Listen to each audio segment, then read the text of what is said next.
Morning बच्चों। Today we shall study the first poem the fountain, written by James Russell Lowell. Every one of you has seen the fountain. I hope so. So you have seen its quality, its natural element. It throws continuously its water upward, and then its water falls downward. Now we shall study this poem stanza wise. First stanza: into the sunshine, full of the light, leaping and flashing from morn till night. ये fountain सुबह के समय प्रकाश से भरा दिखाई देता है, और मॉर्निंग, ये मॉर्न और नाइट ये पोएटिक वर्ड है, इसको हम कहेंगे मॉर्निंग टिल नाइट। सुबह से लेकर रात तक यह उछलता रहता है और चमकता रहता है। How does the fountain look into the sunshine? Into the sunshine, the fountain looks full of the light. क्या करता है? What does the fountain do from morning till night? It leaps and flashes from morning till night. Second stanza: into the moonlight, whiter than snow, waving so flower like when the winds blow. चंद्रमा के प्रकाश में यह बर्फ से भी अधिक सफेद दिखाई देता है, और when the winds blow, जब हवाएं चलती हैं तब वह फूल की तरह इधर से उधर हिलता डुलता है। How does the fountain look into the moonlight? Into the moonlight, the fountain looks whiter than snow. What happens to the fountain when the winds blow? When the winds blow, the fountain waves like a flower. Third stanza: into the starlight, rushing in spray, happy at midnight, happy by day. तारों के प्रकाश में यह तेजी से फुहारे छोड़ता हुआ प्रतीत होता है। It is happy at midnight, आधी रात में भी ये खुश रहता है और दिन के समय में भी ये खुश रहता है। इसका भी वैसे ही होगा। How does the fountain look into the starlight? Into the starlight, the fountain looks rushing in spray, तेजी से फुहारे छोड़ता हुआ कैसा रहता है, दिखाई देता है। How does the fountain look by the day and by night, midnight? It looks happy at midnight and happy by day. Stanza 4: ever in motion, blithesome and cheery, still climbing heavenward, never aweary. Motion माने movement, ये हमेशा गतिशील रहता है और ये प्रसन्नचित्त और खुश दिखाई देता है। स्टिल माने ऑलवेज, क्लाइम्स हेवनवर्ड, ये हमेशा ऊपर की ओर उठता रहता है, और but it is never aviary, लेकिन ये कभी नहीं थकता है। कौन से 4 गुण हैं फाउंटेन के जो इस स्टेंजा में बताए गए हैं? यही 4 गुण तुम लोग को लिखना है।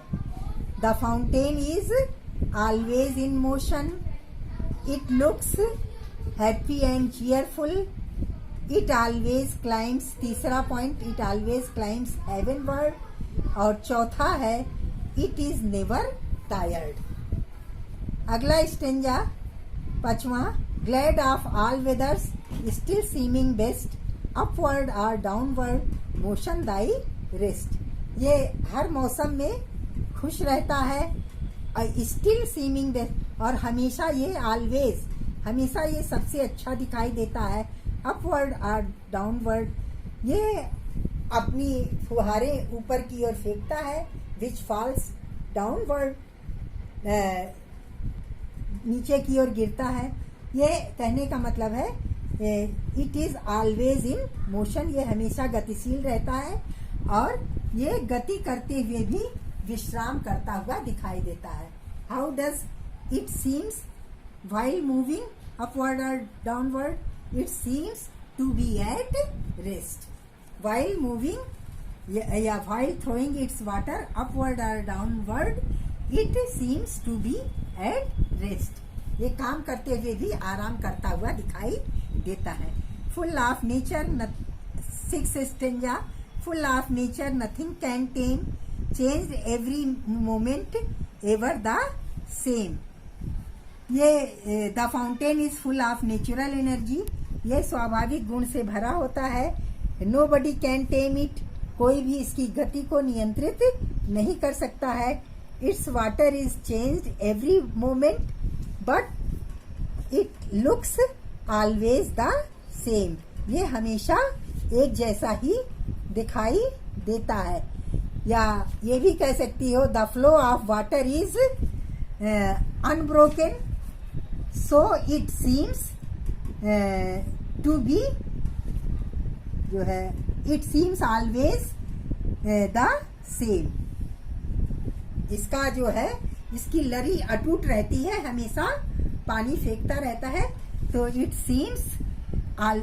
always seems the same, एक जैसा ही दिखाई देता है। अगला stanza 7 stanza, ceaseless aspiring, ceaseless content, darkness or sunshine, thy element. It ceaseless माने continuously, it continuously aspires यानी rises upward and it is always satisfied with its movement. ये हमेशा ऊपर की ओर फुहारे फेंकता रहता है या ऊपर की ओर चढ़ता रहता है और हमेशा अपनी गतिविधि से संतुष्ट रहता है।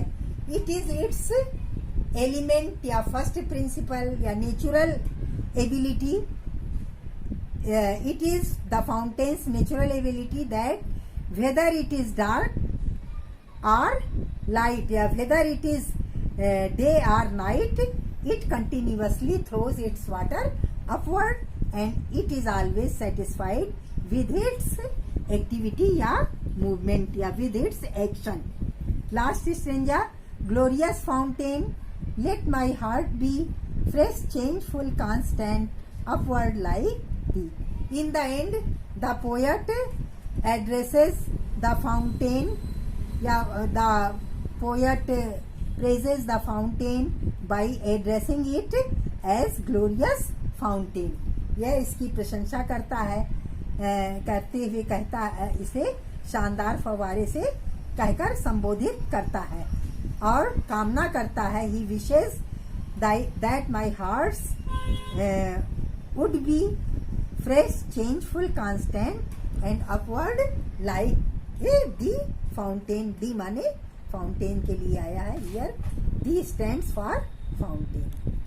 कहता है ये है इसका है, आता है ऐसे क्वेश्चन एग्जाम में, ये आता है। दूसरा स्टेंजा अक्सर पूछा जाता है, why has the fountain been addressed as glorious fountain? Here the fountain has been addressed as glorious because it looks very beautiful all the time, हर समय बहुत सुंदर दिखाई देता है। What does the poet wishes to be या what qualities of the fountain does the poet wish to have? फाउंटेन के किस गुण को पोएट धारण करना चाहता है? The poet wishes to be fresh, changeful, constant and aspiring like the fountain. Fountain की तरह ये गुण धारण करना चाहता है। अब ये इसका वर्ड मीनिंग है, सेंट्रल आइडिया है और क्वेश्चन स्टेंजा वाइज, कुछ स्टेंजा वाइज हल करवाया गया है, ये दिया है और तुम लोग अपनी समझ से 2 स्टेंजा कर लेना। एक तो सबसे अंतिम स्टेंजा, इस राजलक्ष्मी में सबसे अंतिम स्टेंजा दिया गया है इसका क्वेश्चन देख कर लेना जैसा हमने बताया है, और एक ये कर लेना क्या है, ever in motion blithesome and cheery, चौथा stanza, still climbing heavenward never weary, ये क्वेश्चन कर लेना। बच्चों एक इंस्ट्रक्शन है, उस पर ध्यान दो। पोयम को लेंचो लेसन के बाद डाल के लिखना, पोयम नंबर 1। लेंचो लेसन में तो तुम लोगों ने कर ही लिया है। वर्ड मीनिंग की होगी, पाठ का समरी 3 पेज की होगी चाहे 2.5 पेज, और शॉर्ट आंसर की होगी 5। एक खड़ा पन्ना छोड़ देना, हम उसमें लॉन्ग आंसर लिखवा देंगे, और तुम लोग जो है उसके बाद ये पोयम कर लेना। The fountain written by James Russell Lowell, हमने ये लिखवाया है, थोड़ा वर्ड मीनिंग देख ले।